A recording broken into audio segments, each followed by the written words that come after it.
This is 99% Invisible. I'm Roman Mars. I've been working in radio a long time. It's been so long that when I first started out, I did all my interviews on cassette tape, a Marantz PMD 222 to be exact. I have a soft spot for cassettes, and that machine in particular. But honestly, cassettes never really sounded all that great. So it was assumed that people would use cassettes for voice recordings, things like reporters using them in the field. That's Marc Masters. He has a new book called High Bias about the history of the cassette. But because the cassette was so much cheaper and easier to use and portable, a lot of people didn't care so much about the audio quality. They just wanted to be able to use something that they could carry around with them. Portability was crucial to the success of the cassette. That's 99PI engineer Martin Gonzalez, who knows a thing or two about making things sound good. Cassettes weren't meant to be as high fidelity as vinyl or reel-to-reels. They were meant to go where those other formats couldn't. The guy Lou Ottens who invented it, his first idea was, I'm going to cut out a block of wood and put it in my pocket and see what feels comfortable, and then I'm going to try to make a cassette player that matches that size. Cassettes had another big advantage. They were much easier to record on. Before the compact cassette was introduced, recording anything was hard to do. The equipment was expensive, the tapes were expensive, it was easy to mess it up. You kind of had to be sort of a semi-professional to be able to figure any of this out. The cassette wasn't really the best format in most ways, but it was the most useful format. Marc's book has stories of all kinds of cool scenes that were only made possible by the use of cassettes. Underground, home-recorded, lo-fi indie rock. Early hip-hop blasting from New York City boomboxes. A treasure trove of Cambodian tapes stashed away in the Oakland Public Library. But there was a chapter that made me realize there's one band that represents the ultimate triumph of the cassette.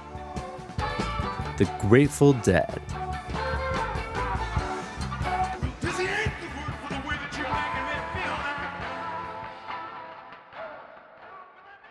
Look, I am very much not a Deadhead. Sorry to our listeners who are, but honestly, up until now, I thought they sucked. The views expressed herein are solely that of Martin Gonzalez and do not necessarily represent 99PI, Stitcher, or SiriusXM.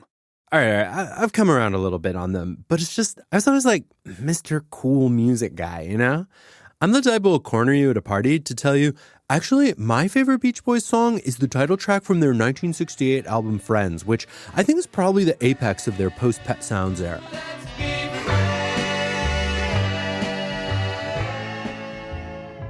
I thought the Dead were for a very different type of person. You know the kind I mean, the ones whose natural habitat is in the parking lots of jam band shows.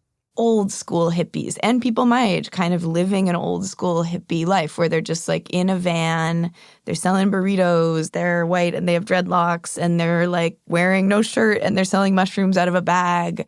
That's writer and Deadhead Sophie Hagney. Like a lot of people my age, I got into the Dead by osmosis through like my dad. And then it was just like what we had in the car growing up.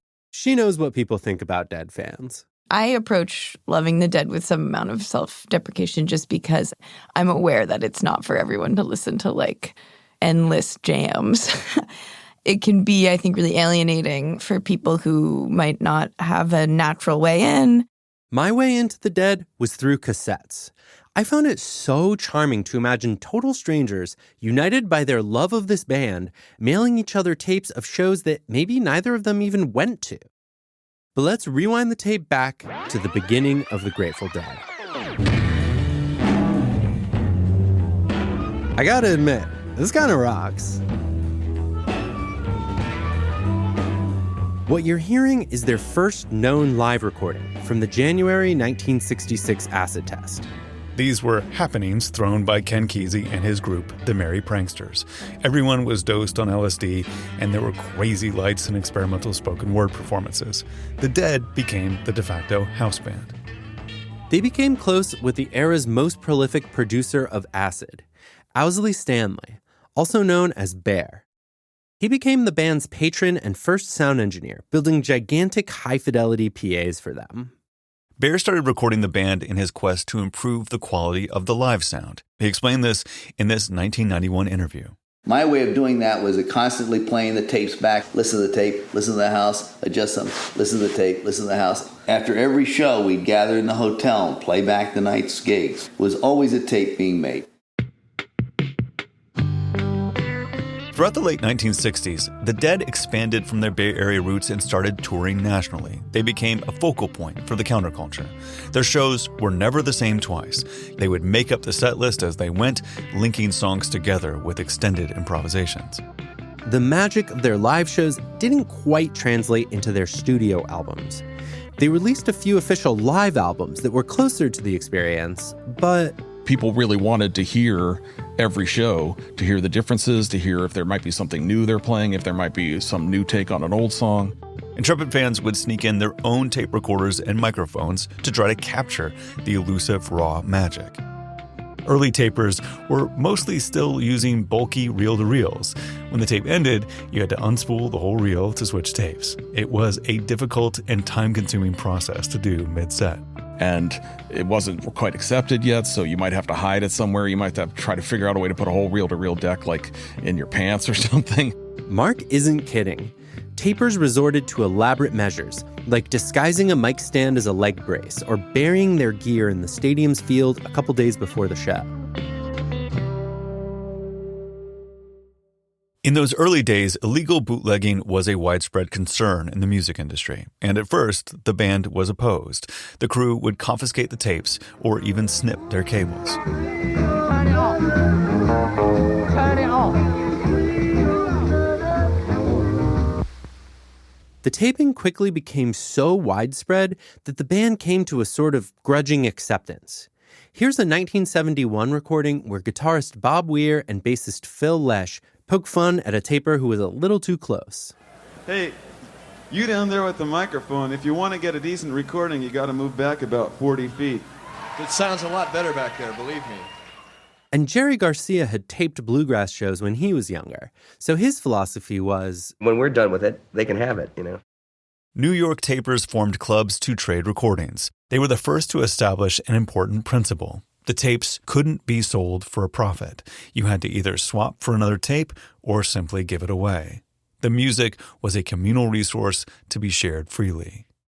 The band came to understand that people were taping simply to enjoy the music, not to make a profit. They also realized the tapes acted as free advertising for their concerts. And most importantly, they didn't want to be narcs.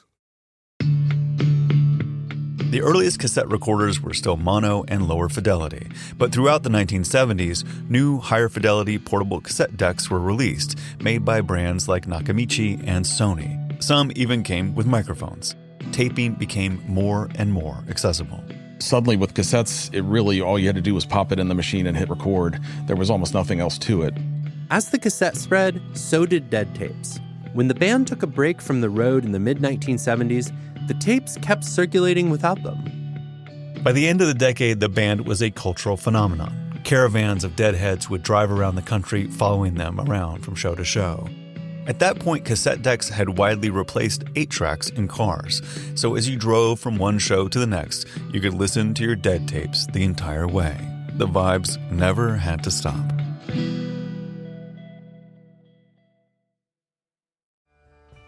Much like the Dead's shows, every cassette was a little different. There are two main types of recording: soundboard and audience. Some folks trust to reason, others trust to mind. This is a soundboard recording. It's clear, tight, dry, very little crowd noise. Once again now, I hope you understand when it's done enough. These were recorded by the Dead's road crew, though sometimes they'd provide a feed to friendly tapers. Some of these leaked out to the tape trading community, but most of them went into the archives and weren't heard until much later. Head back on the land, standing on a tower, well at my command. Audience recordings were much more common. There's a lot less clarity, but you get more overall blend of the band, the room sound, and the audience. This one was recorded at Bob's recommended 40 feet back.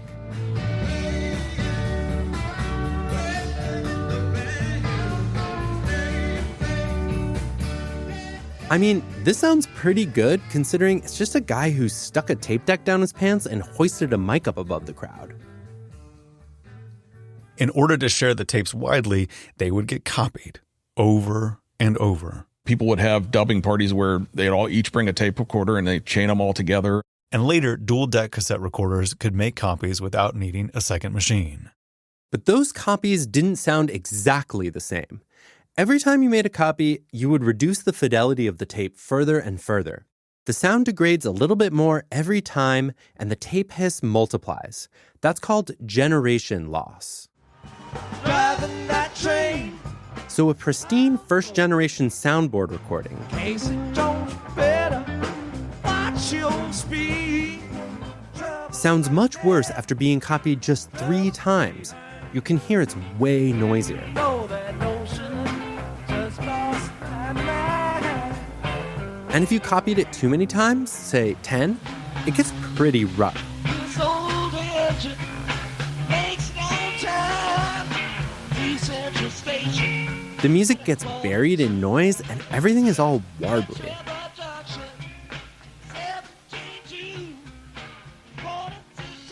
Dead fans were willing to put up with these sonic drawbacks if it meant that they could listen to more Dead. The sound even had an advantage over the official live albums. Cassettes became associated with sort of a more authentic experience in a weird way. It didn't go to some recording studio and get polished. It's just direct expression. This isn't something that's being passed through a lot of gatekeepers. All of this taping meant that Deadheads could listen to virtually every single show. It led to this kind of extreme scholarship. Sophie Hagney again. There's a kind of obsession with like encyclopedic details, but I think that it's really boring to hear someone talk for 6 hours about some minor point of some keyboardist from 1989. Unfortunately, if I were a Deadhead, this is exactly the type of Deadhead I would be. Diehard fans didn't just listen to the music, they collected it, organized it, and cataloged it. Labeling cassettes became an art unto itself. Fan magazines published set lists and had classified sections. Taper seeks tape. I talked to the person who, by all accounts, has the single largest collection, Marc Rodriguez, an artist who builds massive sculptures out of copies of Dead cassettes. My collection is probably around 13,000 tapes or so. That's going to be multiples or doubles and triples of certain shows. The Dead channeled almost their entire artistic energy into their live shows. These tapes make them perhaps the most documented artist across any medium. Say if you had a video recording of Van Gogh visiting his studio every day and making his paintings and knowing exactly what brushes he used, you'd be like, oh yeah, like when he painted Starry Night on such and such a date, he used that mongoose brush. We see their development, we get all the hiccups, we get all the flubs, we get all the successes. Dead fans can debate about the best versions of songs or best eras of the band, but because everything was captured, people sometimes even have their favorite detritus. Sometimes you want to listen to a song and you don't want to listen to the part where they're like, oh, the guitar is not really working that well.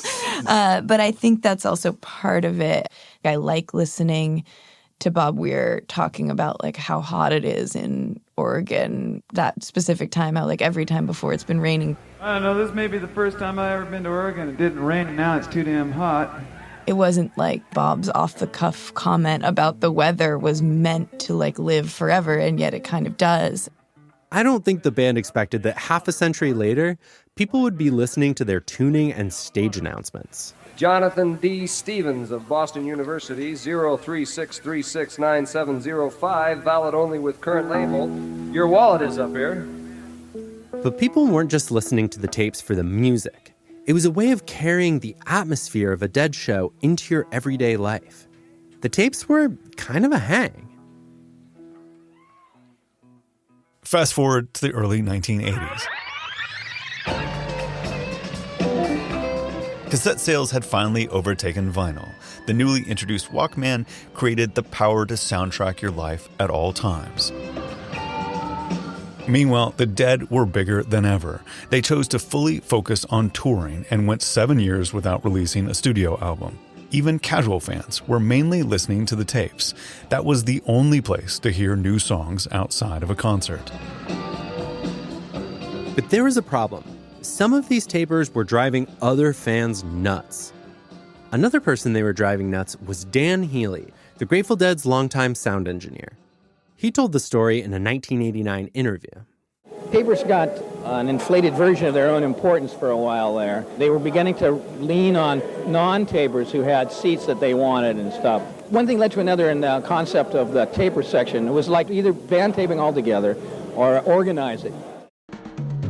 So in October of 1984, the band set up an official taper section.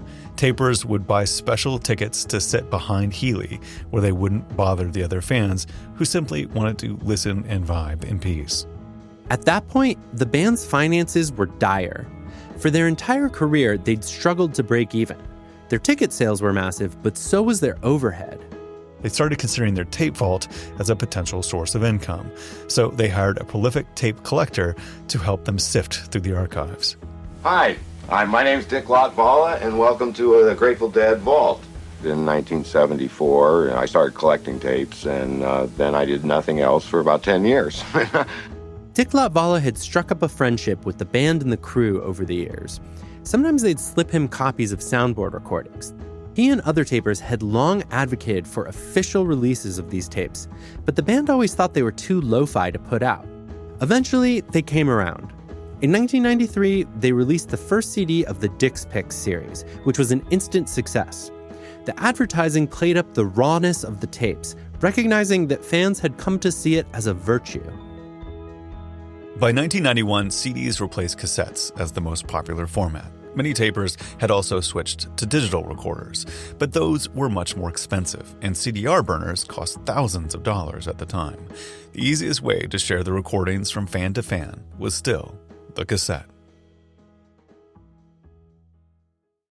Jerry Garcia, the lead guitarist and co-founder of the band known as the Grateful Dead, died today, reportedly of natural causes. He was 53 years old. He'd been in precarious... The Grateful Dead split up in 1995 after Jerry Garcia's death. But the story doesn't end there. Similar taping networks sprung up around other bands. Dead tapes continued to circulate, and tapers still followed around the Dead's offshoots and solo projects. Deadheads congregated and communicated on the internet, which they'd been doing since, well, the invention of the internet. Their early home base was close to the Stanford Artificial Intelligence Lab, where many early internet protocols were developed. The lab was full of Deadheads, and the band would sometimes drop by too. One of the lab's first uses of email was to organize outings to Dead shows. As the internet slowly developed, Deadheads were there every step of the way, from 1980s Usenet groups to AOL keyword dead. They were using the internet to connect, but they still had to trade tapes and CDRs by mail. But it wasn't long before all physical media was rendered more or less obsolete by the MP3.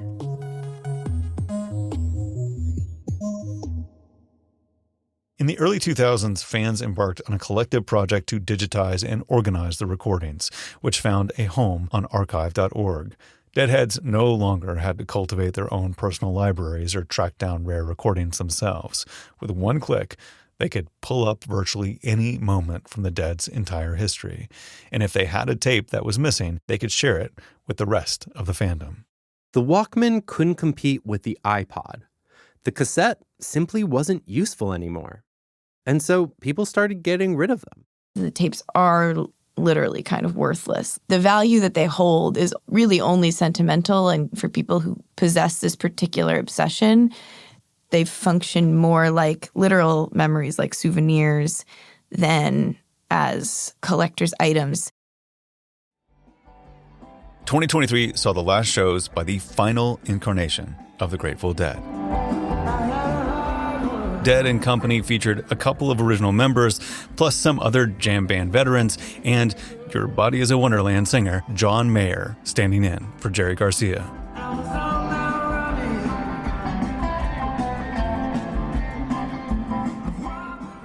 There were still tapers, but now fans could live stream professional recordings of every show.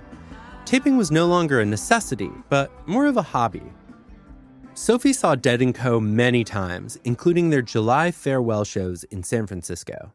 The culture of going to like a massive stadium Dead show that includes like original members of the band, that feels like it's ending. I can't really see what replaces that. And that's really sad. Like, I think I'm like, what will I do next summer? Sophie's not the taper type, but of course, she did have her phone. Phone cameras have turned us into a culture of compulsive documenters simply because it's so easy. I asked Sophie if she had any videos from that last show. I actually did not take very many phone videos, but I did, I have some. So let me just see what I have. They weren't exactly Cornell 77. All my videos are like 6 seconds long and low quality. Okay, you can't even really, that's Fire on the Mountain. Let's see, what do we get here?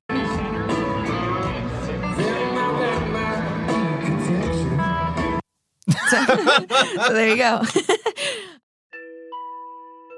She told me the clips were so short because she kept having a sudden realization. It's a familiar feeling to me and probably to you too. You're having a great experience, so you pull out your phone and take a photo or a video, maybe you even post it right away. But then you realize, now I'm just looking at my phone.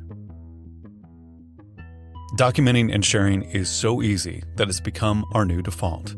But this old man is going to shake his fist at a cloud right now and tell you there is no way around it. Capturing a moment makes it harder to be in the moment.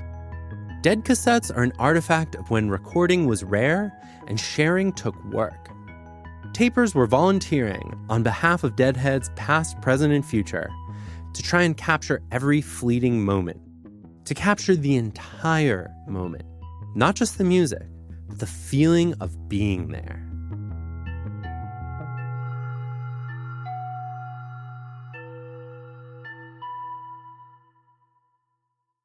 There's one place where cassettes are still the most useful format for music. We'll take you there after the break.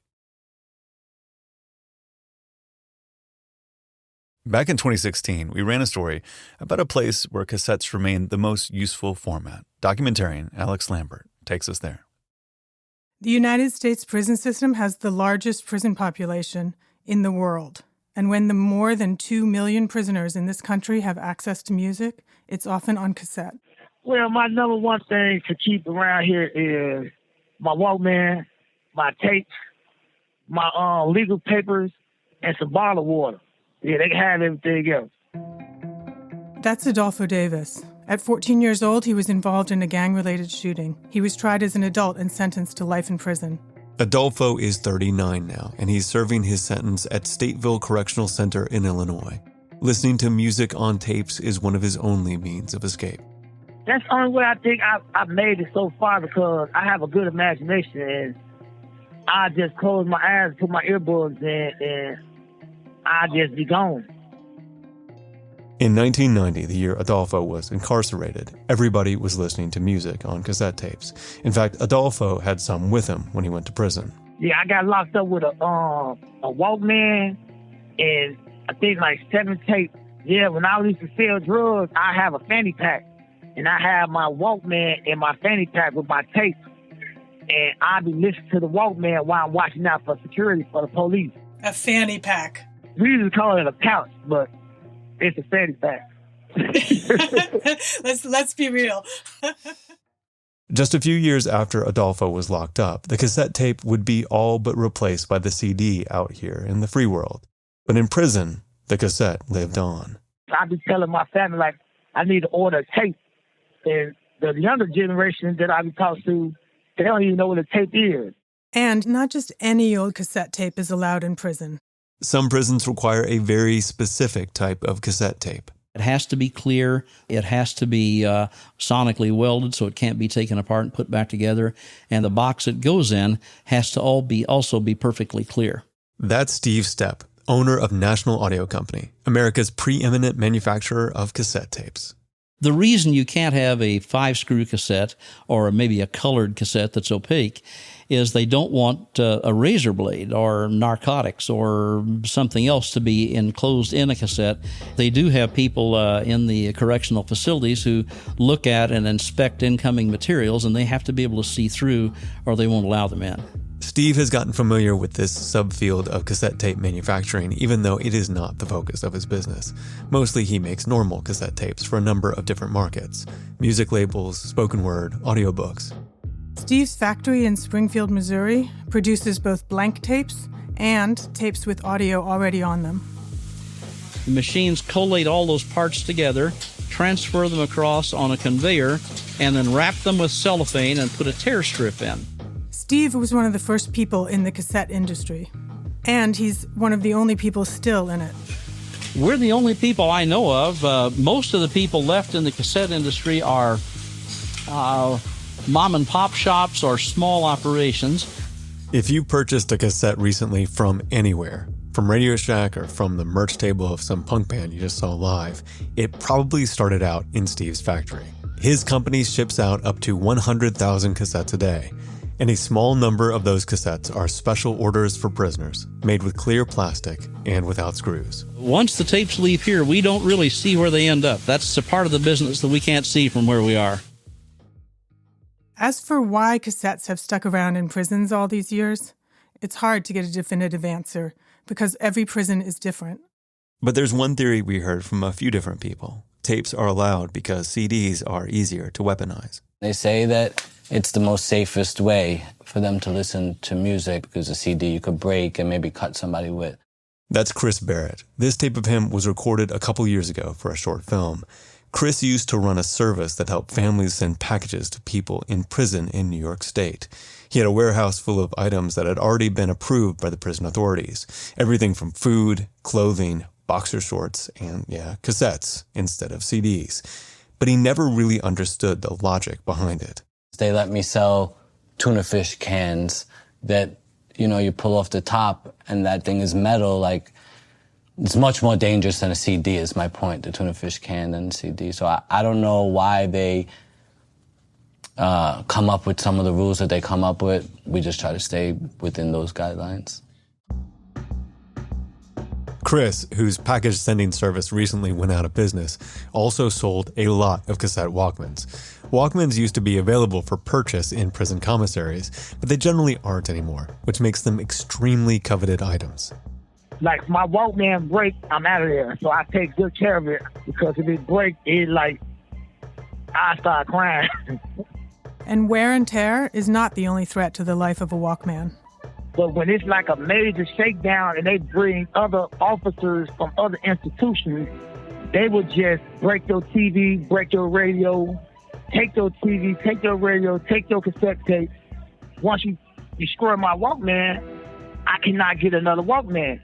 It's probably one of the most prized items for theft. People try to hold on to them as much as they can, protect them as much as possible.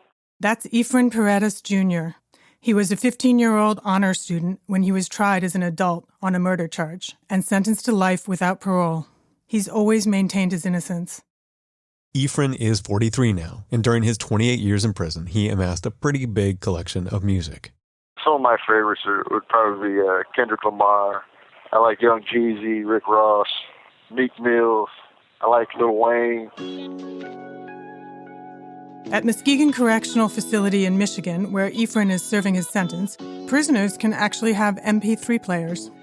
Inmates can purchase an MP3 player through the prison commissary and then download music to it through a kiosk provided by a company called Access Entertainment. Before downloading, they have to transfer money to the company and receive a credit for a certain amount of songs. But there's a catch. In Michigan, there's a policy that they try to restrict as much music that would be labeled as parental advisory. In other words, the state of Michigan will try and sentence a 15-year-old as an adult, but when he becomes an actual adult, the state won't let him purchase music deemed inappropriate for a teenager. It's interesting that, the Department of Corrections has never taken any steps to restricting cassette tape purchases. We couldn't confirm that there were no restrictions on cassette music, but Efren hasn't encountered them. And that's why he says a lot of inmates still prefer cassettes. They listen to them all the time, on their personal Walkmans and sometimes out loud. Actually, as we're talking right now, there's a gentleman in the bathroom washing clothes with his radio on, playing the song Play at Your Own Risk. Right underneath the part of the prison where Ephraim is locked up is the wing that houses the prisoners in solitary confinement. We hear guys all the time yelling up to us saying, hey, turn the music on, turn some music on, turn Rick Ross on, or turn on Meek Mill, or ain't this what they've been waiting for? Something so that they can hear down there. You ready? Something that's, music from upstairs. I used to pray for times like this, to rhyme like this, so I had to grind like that, to shine like this. In a matter of time I spent on some locked up ish in the back of the paddy wagon, cuffs locked on wrist. See my dreams unfold, nightmares come true. It was time to marry. Prisons tend to be late adopters of technology, so maybe one day all prisons in the U.S. will just make the switch from cassette to digital. Or maybe they'll go to CDs first, just to be illogically chronological. Whatever the format, the most important thing about music to Ephraim and Adolfo is escape and connection. Here's Adolfo again. Music connects us all together. Everybody share music with each other. Music allows everyone to escape from this place. I can't do it without my music. In the days I rest my Walkman, I borrow a Walkman from somebody else to listen to their Walkman before I can go to sleep. But the days that you don't have your Walkman? No, I play my Walkman 3 days, then I let it rest 2 days. Wow, he rests his Walkman. That is love.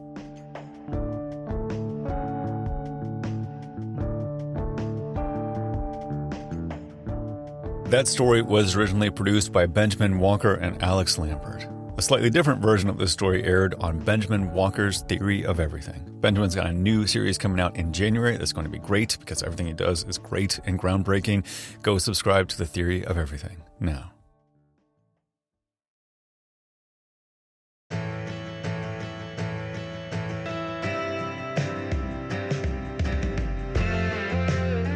"99% Invisible" was produced and mixed this week by Martin Gonzalez, edited by Chris Berube, fact-checking by Graham Haisha, music by Swan Real and Martin Gonzalez.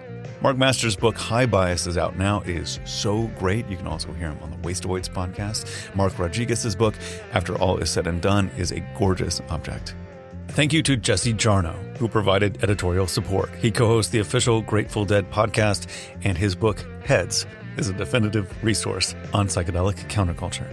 If you're dead curious but don't know where to begin, our website has a list of which tapes to start with. It's a public service right there. And if you tune in to channel 23 of SiriusXM, you will find the official Grateful Dead channel. All dead, all the time. 99% Invisible's executive producer is Kathy Tu. Our senior editor is Delaney Hall. Kurt Kolstead is the digital director. The rest of the team includes Jason DeLeon, Emmett Fitzgerald, Gabriella Gladney, Christopher Johnson, Vivian Leigh, Lashma Dawn, Jacob Maldonado Medina, Kelly Prime, Joe Rosenberg, and me, Roman Mars. The 99% Invisible logo was created by Stephen Lawrence. We are part of the Stitcher and SiriusXM podcast family, now headquartered 6 blocks north in the Pandora building in beautiful Uptown, Oakland, California, home of the Oakland Roots Soccer Club, of which I am a proud community owner. As other professional teams leave, the Oakland Roots are Oakland first, always. You can find us on all the usual social media sites. We are not on Letterboxd, but Chris and Martine keep telling me it's the only good social media. You can find links to other Stitcher shows I love, as well as every past episode of 99PI at 99pi.org.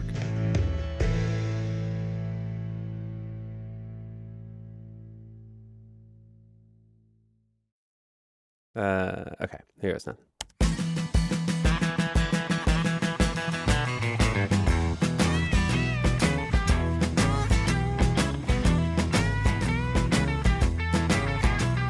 Stitcher, SiriusXM, Stitcher. It's too sweaty. I can't do it.